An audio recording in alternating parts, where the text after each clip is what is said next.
Australian-produced IMAX film to be released for over a decade, The Earth Wins is an extraordinary visual feast.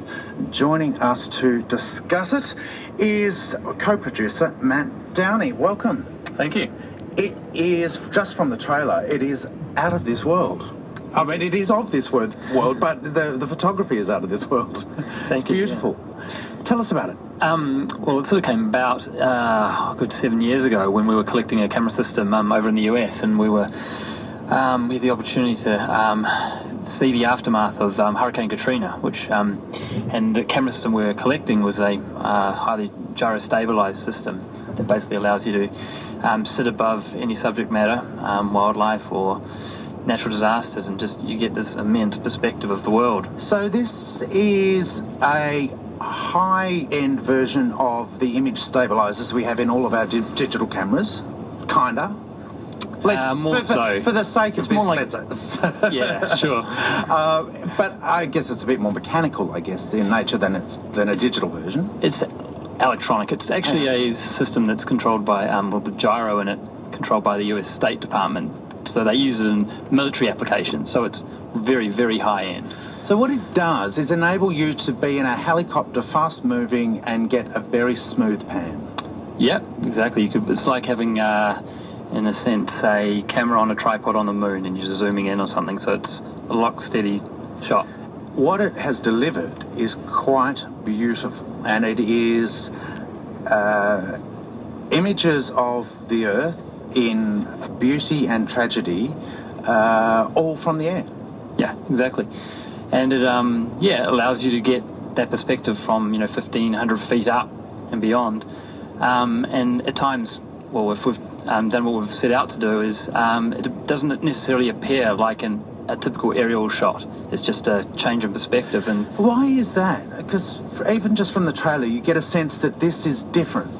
Yeah, that technology allows you to place yourself and objects in the foreground and background, and sort of you shift your perspective.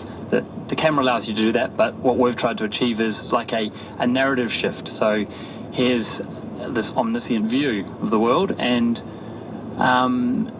it gives you that distance from the subject matter. So this is where sort of that our story sort of unfolds. So we took the technology and then we applied that to this environmental message. The Earth Wins. Tell us about that narrative. Basically, yeah, it's about the relationship man has with Mother Nature. There's no words in this, am I right? We have text on screen. There's no dialogue. No narration. Yeah, basically, we want it to be the point and difference is allowing the audience to come to their own conclusions. So text sort of probes certain questions, and so we didn't want to polarize opinions. We let people see the world from this view from the air and this distance you get. So it gives you that narrative distance as well from the subject matter. So that's nature. This is disaster. We've got every sort of polarity of human experience in there. We see population changes and poverty and all sorts of elements of human existence, really.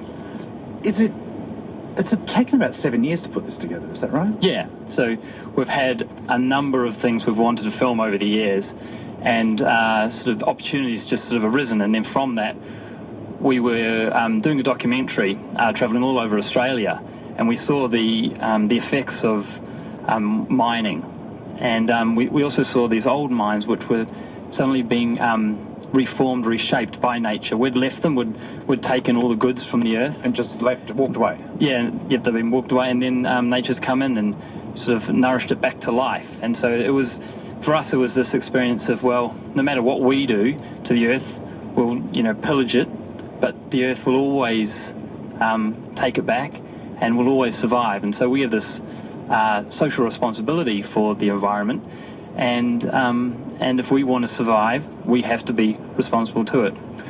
There's a great sequence in the trailer where you see shots of mining, and then you see a large container ship on the water, implying the taking away of the minerals, etc. And then you see this decaying shipwreck on the shore, and it's almost gone. It's rusting away to almost nothing again, and it's the fact that the Earth wins. Yeah, exactly. And that same story gets retold many times over in this. And the two big stories within that are Hurricane Katrina, and more locally is the aftermath of the Victorian bushfires and the effect we see of that. And Now, it's almost like you have been in the right place at the right time for all of these shots, because they're all so beautiful, or also poignantly tragic. How did you go about getting to the right place at the right time? It is, synchronistic, I'd say, at times. But, incredibly sad at the same time. We did question ourselves at moments too, going, well, this is so impactful, but we have a story to tell, and that's sort of our responsibility as filmmakers at times as well.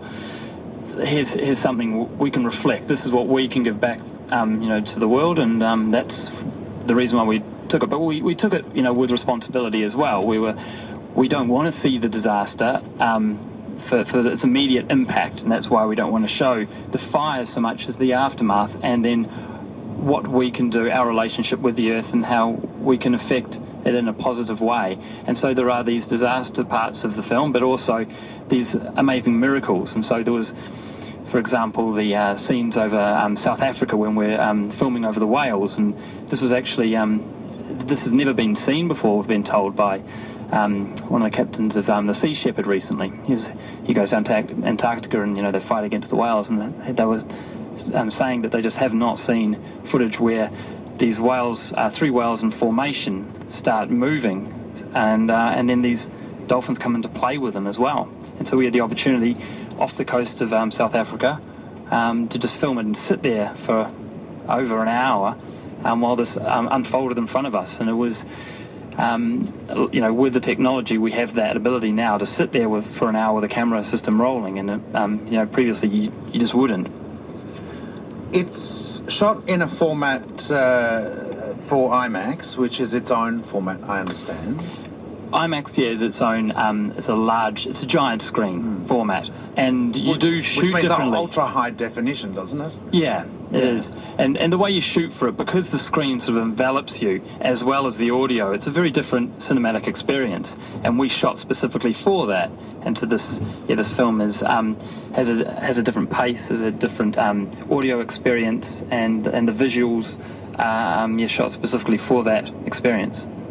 There's only a limited number of IMAX cinemas. Will this be screening in standard cinemas as well? We will have a simulcast in due course, but specifically right now, it's IMAX. Yeah, IMAX is the format we shot for. There's no spoken word. The text asks the questions. I guess the images give you the answers.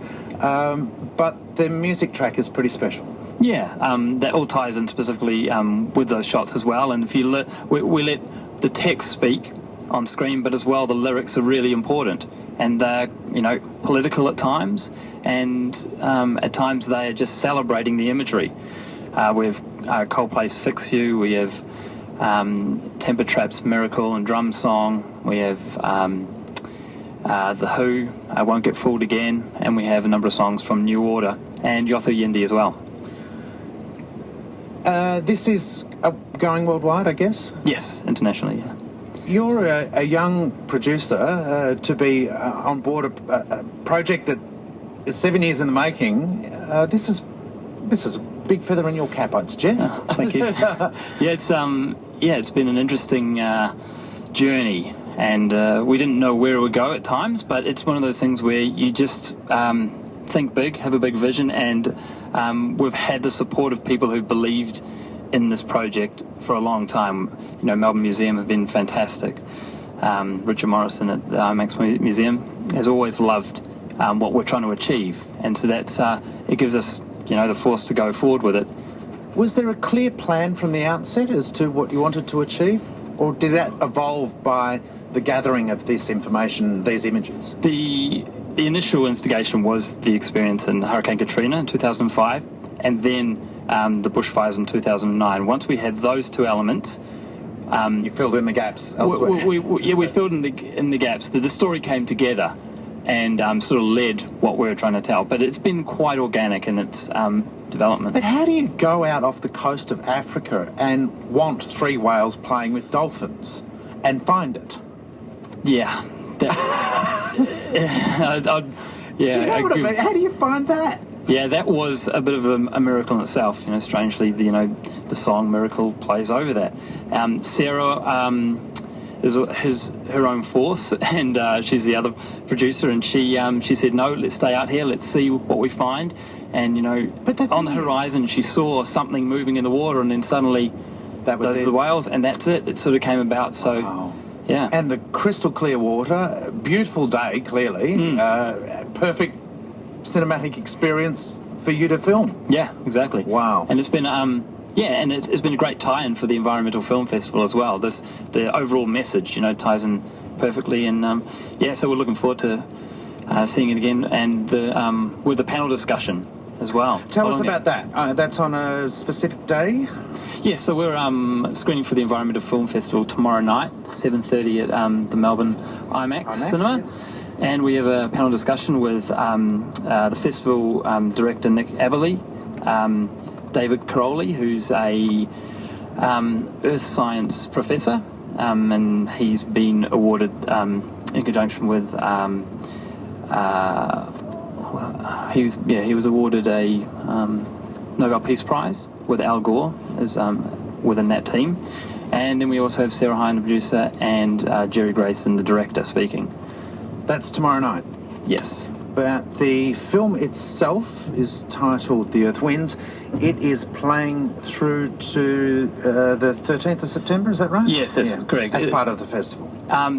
It will play tomorrow night as part of the film festival, but beyond that, it's playing at IMAX Melbourne, yes.